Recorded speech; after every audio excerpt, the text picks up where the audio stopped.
রমজানের সাহরি এবং ইফতারে কি ধরনের খাবার খাওয়া শরঈ এবং স্বাস্থ্যগত দিক থেকে বাঞ্ছনীয়?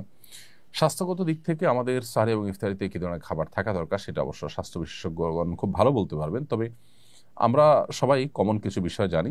তার মধ্যে থেকে একটা হলো যে ইফতারিতে খুব বেশি ভাজা পোড়া এটা আমাদের স্বাস্থ্যের জন্য মোটেও ভালো নয়, এবং এটার কারণে অনেক অস্বস্তিতে আমরা ভুগতে হয়। এর কারণে আমাদের তারাবি, আমাদের রাতভর জেগে ইবাদত বন্দেগী, অন্যান্য এক আমল করে, এমনকি দিনের বেলা রোজা রাখাটা অনেক সময় কষ্টকর হয়ে যায়। এই জন্য আমাদের স্বাস্থ্য ভালো থাকে সেরকম খাবার আমাদের খাওয়া উচিত। ভাজা পোড়া, অতি ঝাল, অতি মিষ্টি, যেগুলো আমাদের স্বাস্থ্যের জন্য ভালো নয় সেগুলো আমাদের অ্যাভয়েড করা উচিত, অন্তত রমাদানে ইবাদতের প্রয়োজন হলেও।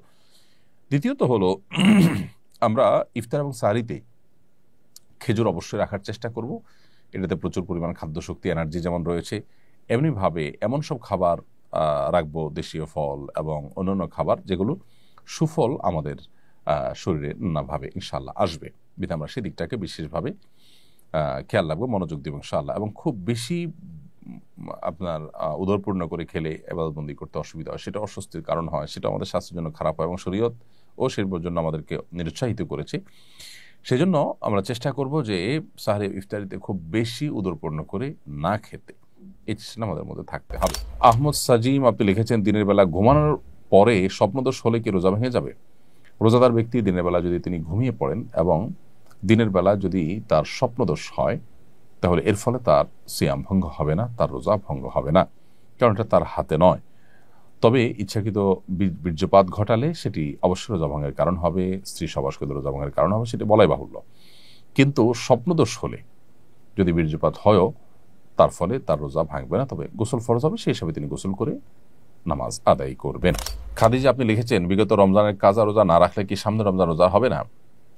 বোন খাদিজা, এমন কোনো কথা নেই যে বিগত রমজানের কাজা রোজা না রাখলে রমজান রোজা হবে না। রমজান রোজা আপনি রেখে ফেলবেন এবং রমজানের পরপরই বিগত রমজানের যে কাজা রোজাগুলো রয়েছে সেগুলো দ্রুততার সাথে আপনি রেখে ফেলবেন। নাসরিন আক্তার সৌরভ আপনি লিখেছেন, কিভাবে মোবাইল ফোনের প্রতি আসক্তি কমানো যায়? বোন নাসরিন আক্তার, মোবাইল ফোনের প্রতি আসক্তি কমানোর জন্য নিজেকে নিয়ন্ত্রণ করা যদি কঠিন হয়, তাহলে সেক্ষেত্রে প্রয়োজনে স্মার্টফোন ছেড়ে বাটন ফোনে চলে আসতে হবে। কিছুদিনের জন্য যদি আপনি চেষ্টা করেন, অসম্ভব কোনো বিষয় নয়। কিছু কিছু হয়তো অসুবিধা হবে, কিন্তু সেগুলো আপনি ওভারকাম করতে পারবেন। এরপরে আফিয়াত আসনাত এআইডি থেকে আপনি লিখেছেন, রমজানে মৃত ব্যক্তির জন্য কিভাবে দোয়া করব? কোনো খতম বা এই ধরনের কিছু করা জায়েজ আছে কিনা? খুবই প্রাসঙ্গিক একটি প্রশ্ন করেছেন আমাদের এক বোন। রমজানে মৃত ব্যক্তির জন্য আমরা দোয়া করতে চাই, বিশেষ করে রমজান উপলক্ষে আমাদের মৃত মা বাবা, তাদের পক্ষ থেকে, আমাদের প্রিয়জনদের পক্ষ থেকে কিছু করার তাগাদা আমরা অনুভব করি। এক্ষেত্রে দোয়ার ক্ষেত্রে যেটি হবে যে আমরা নিজেরা আল্লাহর কাছে তাদের হয়ে তাদের জন্য মাগফিরাত কামনা করব, দুহাত তুলে দোয়া করব, চোখের পানি ফেলবো, অন্যদেরকে দিয়ে দোয়া করাবো বা অন্যদের কাছে দোয়া চাইবো তাদের জন্য, এটি হতে পারে। দ্বিতীয়ত, তাদের তরফ থেকে আমরা দান সাদাকা করব। মৃত ব্যক্তির জন্য যে সমস্ত বিষয়গুলো করা যায়, তাদের পক্ষ থেকে উমরা করা যায়, হজ করা যায়, দান সাদাকা করা যায়, কোনো ব্যক্তিকে আপনার খাদ্য দেওয়া যায়, আল্লাহর কাছে দোয়া করা যায়। অনেকগুলো আমাদের মতে আপনি কোরআন কারীমের তেলাওয়াত পড়ে যদি বলেন যে আল্লাহ এর সবটা আমি তাকে দিতে চাই, সেটা অনেকের মতে দেওয়া যায়। এই যে ব্যাপারগুলো যেগুলো মৃত ব্যক্তির তরফ থেকে করা যায়, সেগুলো আপনি করবেন। এর বাইরে খতম করার একটা প্রচলন আমাদের সমাজে আছে, যে রমজান উপলক্ষে আমাদের মৃত ব্যক্তির তরফ থেকে খতম করায়।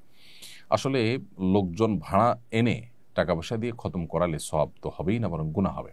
কারণ খতম কোরআন কারীম তেলাওয়াত পড়ে শেষ করা বা তেলাওয়াত করা এটা ইবাদত, এটার বিনিময় দেওয়া এবং নেওয়া জায়েজ নাই, বিধায় এটা চলবে না।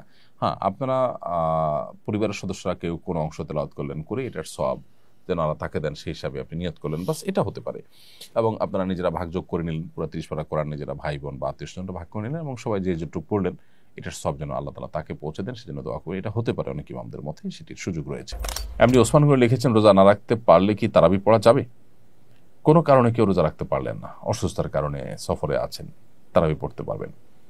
রোজা না রাখতে পারলে তারাবি পড়া যাবে না, ব্যাপারটা এরকম না। আমরা অনেকে রোজার সাথে তারাবিকে এমনভাবে রিলেট করে ফেলেছি যে রোজা না রাখলে বোধহয় তারাবি আর পড়া যাবে না, অথবা কেউ তারাবি না পড়লে তার রোজা হবে না, এরকম কোনো বিষয় নয়। আসলে রোজা একটি ইবাদত, আর তারাবি আরেকটা ইবাদত। নবী করিম সাল্লাল্লাহু আলাইহি ওয়াসাল্লাম বলেছেন, মান কামা রমাদান ঈমানান ওয়া ইহতিসাবা গুফিরা লাহু মা তাকাদ্দামা মিন যামবি। যে ব্যক্তি ঈমান এবং ইখলাসের সাথে সিয়াম পালন করবে, তার পূর্বের সমস্ত গুনাহ মাফ করে দেওয়া হবে। ঠিক একই হাদিসে নবী সাল্লাল্লাহু আলাইহি ওয়াসাল্লাম আরও বলেছেন, যে ব্যক্তি ঈমান এবং ইহতিসাব বা ইখলাসের সাথে তারাবি সালাত আদায় করবে, আল্লাহ তাআলা তার পূর্বের সমস্ত গুনাহ মাফ করবেন। ছোটোখাটো গুনার কথা মিন করা হয়েছে। তো এই জন্য আপনি কোনো কারণে রোজা রাখতে যদি নাও পারেন, তারাবির সময় হলে আপনি তারাবির পড়ার সুযোগ সামর্থ্য থাকলে অবশ্যই আপনি তারাবি পড়বেন।